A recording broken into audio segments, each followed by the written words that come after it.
Hello അസ്സാം വലൈക്കും welcome back to my channel me to me by Sunny. ഇന്നൊരു day in my life വ്ലോഗാണ് കേട്ടോ. അതായത് രാവിലത്തെ എൻ്റെ ഒരു ദിവസം എങ്ങനെയാണ് എന്നുള്ളതാണ് ഈ ഒരു വ്ലോഗിൽ കാണിക്കുന്നത്. സോ രാവിലെ 6:30 എണീറ്റു കേട്ടോ. എണീറ്റപ്പോൾ തന്നെ സിറ്റ് ഔട്ടിൻ്റെ ഡോറ് തുറക്കുകയാണ്.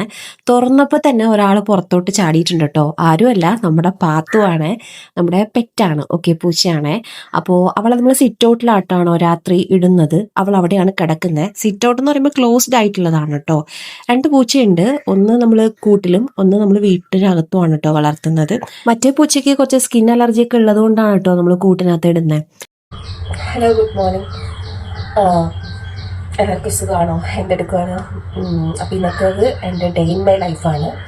വീഡിയോ ആണ്, ഫസ്റ്റത്തെ ലോങ് വീഡിയോ കേട്ടോ. സോ അതുകൊണ്ട് തന്നെ ചെറുതായിട്ട് എന്തെങ്കിലുമൊക്കെ പോരായ്മകളുണ്ടാവും, ക്ഷമിക്കുക കേട്ടോ. അതിൻ്റെ രാവിലെ കുറച്ച് നോയ്സ് ഒക്കെ ഉണ്ടാവും കേട്ടോ. അപ്പുറത്ത് കുറച്ച് കോഴികളൊക്കെ ഉണ്ട്. എന്നൊന്നും മയക്കൊന്നുമില്ല. അപ്പോൾ എത്രത്തോളം ഞാൻ പറയുന്നത് നിങ്ങൾക്ക് കേൾക്കുന്നുണ്ടെന്ന് എനിക്കറിയില്ല. അപ്പോൾ ഇന്ന് ഒരു 6:30 എണീറ്റു കേട്ടോ. ഇന്ന് കുറച്ച് നേരത്തെ കാര്യങ്ങൾ ചെയ്യാനുണ്ട്. കാരണം മോളെ സ്കൂളിലാക്കണം. ഹസ്ബൻഡിനെ കുറച്ചുകൂടി നേരത്തെ ജോലിക്ക് പോകണം. ഇന്ന് വന്നിട്ട് 4 മണിക്ക് എനിക്ക് സ്കാനൊക്കെ ഉണ്ട്.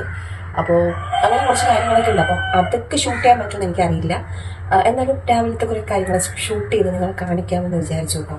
അപ്പോൾ ഫസ്റ്റത്തെ വീഡിയോ ആണ്, അതുകൊണ്ട് തന്നെ ചെറിയ എന്തെങ്കിലുമൊക്കെ പോരാനുണ്ടെങ്കിൽ ക്ഷമിക്കാം. പക്ഷേ ഞാൻ എന്തായാലും ഇമ്പ്രൂവ് ചെയ്യും എൻ്റെ ഓരോ വീഡിയോസിൽ.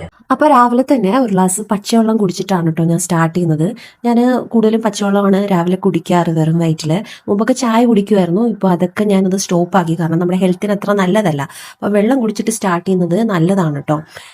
അതുമാത്രമല്ല, ഇപ്പോൾ പ്രഗ്നൻസി 7 മന്ത് ആയതുകൊണ്ട് തന്നെ ഞാനിപ്പോൾ രാവിലെ വെറും വയറ്റിൽ നട്ട്സും കഴിക്കാറുണ്ട് കേട്ടോ. അപ്പോൾ എനിക്ക് വേണ്ടിയിട്ട് കുറച്ച് മിക്സഡ് നട്ട്സും ഡേറ്റ്സും ഒക്കെ വാങ്ങിച്ചിട്ട് വന്നിട്ടുണ്ടായിരുന്നു. അപ്പോൾ അത് രാവിലെ കുറച്ച് കഴിക്കും. പച്ചവെള്ളം കുടിക്കുന്നതിനേക്കാളും ഏറ്റവും ബെറ്റർ ചെറുതായിട്ട് ചൂടാക്കിയ വെള്ളം രാവിലെ കുടിക്കുന്നതായിരിക്കും കേട്ടോ. പിന്നെ ഞാൻ ഓരോ ടൈമിൽ ഓരോന്നാണ്. ചില സമയത്ത് അങ്ങനെയും കുടിക്കും, അല്ലാതെ പച്ചവെള്ളവും കുടിക്കാറുണ്ട്. എനിക്ക് രാവിലെ എണീറ്റ് കഴിഞ്ഞാൽ കുറച്ച് നേരം, അതായത് ഒരു 1/2-3/4 മണിക്കൂർ വെറുതെ ഒറ്റയ്ക്ക് ഫ്രീ ആയിട്ടിരിക്കാൻ ഭയങ്കര ഇഷ്ടമാണ് കേട്ടോ.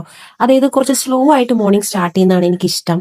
ആ ഒരു സമയം എന്ന് വെച്ചാൽ ഞാൻ മാത്രമായിട്ട് എനിക്ക് ഇഷ്ടപ്പെട്ട എന്തെങ്കിലും കാര്യം ചെയ്ത് അങ്ങനെ കുറച്ചൊന്ന് റിലാക്സ് ചെയ്തിരുന്നിട്ട് മോർണിംഗ് സ്റ്റാർട്ട് ചെയ്യാനാണ് കേട്ടോ ഇഷ്ടം. ചില സമയത്ത് ബാൽക്കണിയിൽ പോയിരുന്നിട്ട് അവിടുത്തെ ആ ഒരു സൂര്യൻ ഇങ്ങനെ വരത്തില്ലേ, അതിന്റെ ആ ഒരു ഇതും അതുപോലെ തന്നെ പ്രകൃതിയൊക്കെ ഇങ്ങനെ നോക്കിയിരിക്കാൻ ഭയങ്കര ഇഷ്ടമാണ്.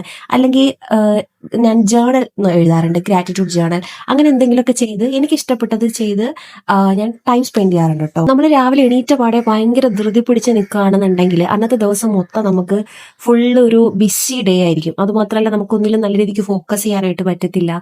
ഫുള്ള് ഒരു മോശം ദിവസമായിട്ട് എനിക്ക് ഫീൽ ചെയ്യാറുണ്ട്. അതേസമയം രാവിലെ കുറച്ച് നേരം ഒന്ന് റിലാക്സ് ചെയ്ത് കുറച്ച് സ്ലോ ആയിട്ട് സ്റ്റാർട്ട് ചെയ്ത് നമുക്ക് ഇഷ്ടപ്പെട്ട കാര്യങ്ങൾ, മനസ്സിന് ഇഷ്ടപ്പെട്ട കാര്യങ്ങൾ ചെയ്ത് സ്റ്റാർട്ട് ചെയ്യുമ്പോൾ അന്നത്തെ ദിവസം ഭയങ്കര കാമായിട്ട് തോന്നാറുണ്ട്. അപ്പോൾ രാവിലെ എണീറ്റ ഉടനെ തന്നെ ഞാൻ ജനലുകളൊക്കെ തുറന്നിടുന്നുണ്ട് കേട്ടോ. കാരണം രാവിലത്തെ ഒരു ഫ്രഷ് എയർ കാര്യങ്ങളൊക്കെ വീട്ടിനകത്ത് വരുമ്പോൾ ഒരു പോസിറ്റീവ് എനർജി അല്ലേ. പിന്നെ ഇന്നത്തെ രാവിലത്തെ ബ്രേക്ക്ഫാസ്റ്റ് പുട്ടും പഴവും ആട്ടോ.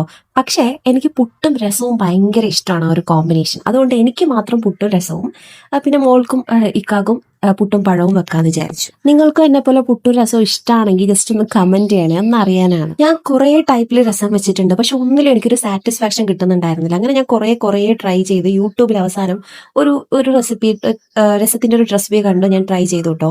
അതിനുശേഷം എനിക്ക് ആ ഒരു റെസിപ്പി ഭയങ്കര ഇഷ്ടമാണ്. അപ്പൊ അതാണ് ഞാൻ ഇന്ന് ഉണ്ടാക്കാൻ പോകുന്നത്. അതാണെങ്കിൽ ഒരു 10 മിനിറ്റിൽ സിമ്പിളായിട്ട് ഉണ്ടാക്കാൻ പറ്റുന്ന ഒരു രസമാണ് കേട്ടോ. അതിന് വേണ്ടിയിട്ടാണ് ഞാൻ തക്കാളി കട്ട് ചെയ്തിട്ട് വെള്ളത്തിൽ ഇട്ട് വേവിക്കുന്നത്. പഴുത്ത തക്കാളിയാണ് കേട്ടോ ഏറ്റവും ബെസ്റ്റ്. തക്കാളി വെന്തുടങ്ങിയതിനു ശേഷം കുറച്ച് പുളിവെള്ളവും മഞ്ഞപ്പൊടിയും ഉപ്പും ഇട്ട് കൊടുക്കുക കേട്ടോ.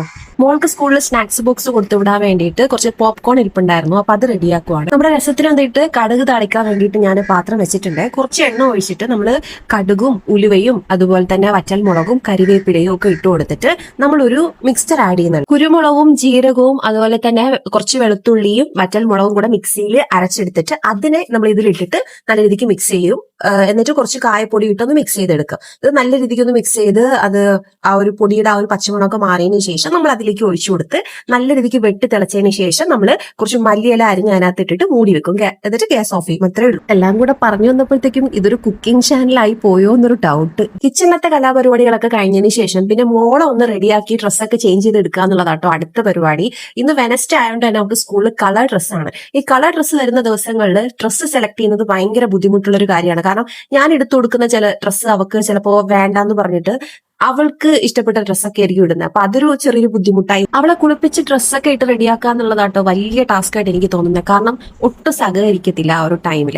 അപ്പൊ ഞാൻ എന്ത് ചെയ്യുന്ന വെച്ച് കഴിഞ്ഞാൽ ആ ഒരു ടൈമിൽ അവൾക്ക് ടി വിയിൽ കാർട്ടൂൺ ഇട്ട് വെച്ചിട്ടാട്ടോ അവളെ റെഡിയാക്കുന്നത്. അതാവുമ്പോൾ അവളുടെ ശ്രദ്ധ മൊത്തം അതിലിരിക്കുന്നതുകൊണ്ട് തന്നെ എനിക്ക് പെട്ടെന്ന് അവളെ റെഡിയാക്കി എടുക്കാനായിട്ട് പറ്റും. അത് കഴിഞ്ഞ് അരമണിക്കൂറിനുള്ളിൽ അവൾക്കും ഫുഡ് കൊടുത്ത് അവളുടെ ലഞ്ച് ബാഗും പാക്ക് ചെയ്തൊക്കെ വരുമ്പോഴത്തേക്കും ഒരു പരുവാവും കേട്ടോ. ഞാൻ അവളെ പെത്തയിലിരുത്തി ഫുഡ് കൊടുക്കുന്നത് കണ്ടിട്ട് നിങ്ങൾ വേറൊന്നും വിചാരിക്കേണ്ട. കാരണം എന്താ വെച്ച് കഴിഞ്ഞാൽ അവള് പെട്ടെന്നൊന്നും ഫുഡ് കഴിക്കില്ല, ഒരുപാട് ടൈം എടുക്കും. അപ്പൊ കാർട്ടൂൺ കാണിപ്പിച്ചിട്ട് ഫുഡ് കൊടുക്കുകയാണെന്നുണ്ടെങ്കിൽ അവള് പെട്ടെന്ന് കഴിക്കും കേട്ടോ. അപ്പൊ നമ്മുടെ ടി.വി നമ്മുടെ റൂമിനകത്ത് ഇരിക്കുന്നതുകൊണ്ട് തന്നെ അവിടെ ഇരുത്തി ഫുഡ് കൊടുക്കാൻ വേറെ ഓപ്ഷൻ ഇല്ല, അവിടെ ഇരുത്തി കൊടുക്കാൻ പറ്റുള്ളൂ. പിന്നെ ഒരു 10 മിനിറ്റ് ഗ്യാപ്പ് കിട്ടിയപ്പോഴത്തേക്കും ആ ഒരു ടൈമിൽ ഞാൻ ഫുഡ് കഴിച്ചു കേട്ടോ. സാധാരണ അവളെ റെഡിയാക്കുന്നതിന് മുന്നേ ഞാൻ ഫുഡ് കഴിക്കും കേട്ടോ, കാരണം പ്രഗ്നന്റ് ആയതുകൊണ്ട് നേരത്തെ കഴിക്കണമല്ലോ. പക്ഷെ ഇന്ന് കുറച്ച് ഷൂട്ടിങ് കാര്യങ്ങളൊക്കെ ഉള്ളതുകൊണ്ട് തന്നെ എനിക്ക് ഒട്ടും ടൈം കിട്ടിയില്ല. അവളെ റെഡിയാക്കിയതിനു ശേഷമാണ് ഞാൻ കഴിച്ചത്. അങ്ങനെ ഇക്ക അവളെ സ്കൂളിൽ കൊണ്ടുവിടാൻ പോവാണ് കേട്ടോ. അത് കഴിഞ്ഞ് ഇക്കായും നേരെ ജോലിക്ക് പോകും. അപ്പൊ ഈ സ്കൂളിൽ പോകാൻ ഇറങ്ങുന്ന ആ ഒരു ടൈമിൽ അവള് പെട്ടെന്നൊന്നും ഇറങ്ങില്ല കേട്ടോ. കുറെ നേരം എന്നെ ഹഗ് ചെയ്ത് കിസ് ചെയ്ത് ആ ഒരു ടൈമിൽ അവള് ഭയങ്കര എമോഷണൽ ആവും. എന്നിട്ട് പറയും ഉമ്മ സ്കൂളിൽ ടീച്ചർ വഴക്ക് പറയും, ടീച്ചറെ വിളിച്ച് പറയോ, അങ്ങനെ ഇങ്ങനെയൊക്കെ പറയും കേട്ടോ. അപ്പൊ ഞാൻ ആ മോളെ പറയാന്നൊക്കെ പറഞ്ഞ് അവൾ അങ്ങനെ സമാധാനപ്പെടുത്തിയിട്ടാണ് എപ്പോഴും വിടാറ്. എന്റെ മുന്നത്തെ വീഡിയോസ് എല്ലാം കണ്ടിട്ടുള്ളവർക്ക് അറിയാം, ഞാൻ ഇത്രയും നാളും ഷോർട്ട് വീഡിയോസ് മാത്രമാണ് അപ്ലോഡ് ചെയ്തുകൊണ്ടിരുന്നത്. കാരണം ലോങ് വീഡിയോ ചെയ്യാത്ത എന്താണെന്ന് വെച്ച് കഴിഞ്ഞാൽ എന്റെ കയ്യിൽ ട്രൈപ്പോഡോ കാര്യങ്ങളോ ഒന്നും ഇല്ലായിരുന്നു. ഞാൻ ഈ ഫ്രിഡ്ജിന്റെ മേളിലും അതുപോലെ ഗ്യാസിന്റെ മേളിലും സ്റ്റൗവിന്റെ മേളിലൊക്കെ ഈ സ്ലാബിന്റെ മേളിലൊക്കെ ഇങ്ങനെ ഫോൺ ചരിച്ചും അങ്ങനെയൊക്കെ വെച്ചിട്ടാണ് വീഡിയോ എടുത്തിട്ടുണ്ടായിരുന്നത്. അപ്പോൾ ഞാൻ എന്തായാലും ഒരു ട്രൈപ്പോഡ് വാങ്ങിക്കണം എന്ന് വാങ്ങിച്ചതാട്ടോ. ഞാൻ ഇൻസ്റ്റാഗ്രാമിലൊക്കെ ഒരുപാട് വീഡിയോസ് ട്രൈപ്പോഡിൻ്റെത് കണ്ടിട്ട് ഞാൻ വാങ്ങിച്ചതാണ്. അടിപൊളിയാണ്. ഞാൻ ഒരാഴ്ച മുന്നേ ഓർഡർ ചെയ്ത് അത് പെട്ടെന്ന് തന്നെ എന്റെ കയ്യിൽ കിട്ടി. ഞാനത് ജസ്റ്റ് ഒരു 320 രൂപയ്ക്കാണ് കേട്ടോ ഓൺലൈനിൽ നിന്ന് വാങ്ങിച്ചത്. നമുക്കിത് ഫ്ലിപ്കാർട്ടിൽ നിന്നും ആമസോണിൽ നിന്നും മീഷോ എന്നൊക്കെ വാങ്ങിക്കാനായിട്ട് കിട്ടും. എന്തായാലും എനിക്ക് കിട്ടിയത് നല്ല ക്വാളിറ്റി ഉള്ള സാധനമാണ് കേട്ടോ. ഡാമേജോ കാര്യങ്ങളോ ഒന്നുമില്ല. അതുപോലെ തന്നെ ഇതിലൊരു ബ്ലൂടൂത്ത് ബട്ടൺ ഉണ്ട് കേട്ടോ. അത് നമുക്ക് ഇതിൽ കയ്യിൽ ഇങ്ങനെ ഊരി എടുക്കാനായിട്ട് പറ്റും. ഇതിന്റെ ഒരു ബെനിഫിറ്റ് എന്താണെന്ന് വെച്ച് കഴിഞ്ഞാൽ നമുക്കിപ്പോൾ ഈ സ്റ്റാൻഡിനെ വെച്ചിട്ട് ദൂരെ മാറി നിന്നിട്ട് ഈ ബട്ടൺ വെച്ച് ഇങ്ങനെ ക്ലിക്ക് ചെയ്യുകയാണെന്നുണ്ടെങ്കിൽ നമുക്ക് ഓട്ടോമാറ്റിക്കലി ആ ഫോണിൽ ഫോട്ടോസ് എടുക്കാനായിട്ട് പറ്റും. മൾട്ടി പർപ്പസ് ആയിട്ട് യൂസ് ചെയ്യാം. നമുക്ക് വീഡിയോസ് ഷൂട്ട് ചെയ്യാൻ മാത്രമല്ല, സെൽഫി സ്റ്റിക്ക് ആയിട്ടും നമുക്ക് ഫോട്ടോസ് ഷൂട്ട് ചെയ്യാനൊക്കെ ആയിട്ടും ഇത് യൂസ് ചെയ്യാനായിട്ട്. നിങ്ങൾക്ക് ഈ ട്രൈപോഡിന്റെ ലിങ്ക് വേണമെന്നുണ്ടെങ്കിൽ ഞാൻ ഡിസ്ക്രിപ്ഷനിലും അതുപോലെ എന്റെ ചാനലിന്റെ ബയോയിലും ഇടാവേ. അപ്പൊ ഇന്നത്തെ വീഡിയോ അത്രേ ഉള്ളൂ. അപ്പോൾ മറക്കാതെ നിങ്ങൾക്ക് ഈ വീഡിയോ ഇഷ്ടപ്പെട്ട ഇപ്പൊ തന്നെ ലൈക്ക് ചെയ്തോളൂ കേട്ടോ. അതുപോലെ ഞാൻ ഇതുപോലെ വീഡിയോസ് ഇടുന്നത് നിങ്ങൾക്ക് കാണാൻ ഇഷ്ടമാണ്, എന്റെ വീഡിയോസ് നിങ്ങൾക്ക് വേണമെന്നുണ്ടെങ്കിൽ നിങ്ങൾ എന്നെ സബ്സ്ക്രൈബ് ചെയ്ത് വെച്ചോളൂ. സബ്സ്ക്രൈബ് ചെയ്തിട്ടുണ്ടെങ്കിൽ ഞാൻ വീഡിയോ അപ്ലോഡ് ചെയ്ത ഉടനെ തന്നെ നിങ്ങൾക്ക് അത് നോട്ടിഫിക്കേഷൻ ആയിട്ട് നിങ്ങളുടെ ഫോണിൽ എന്റെ വീഡിയോസ് വരും. ഓക്കെ.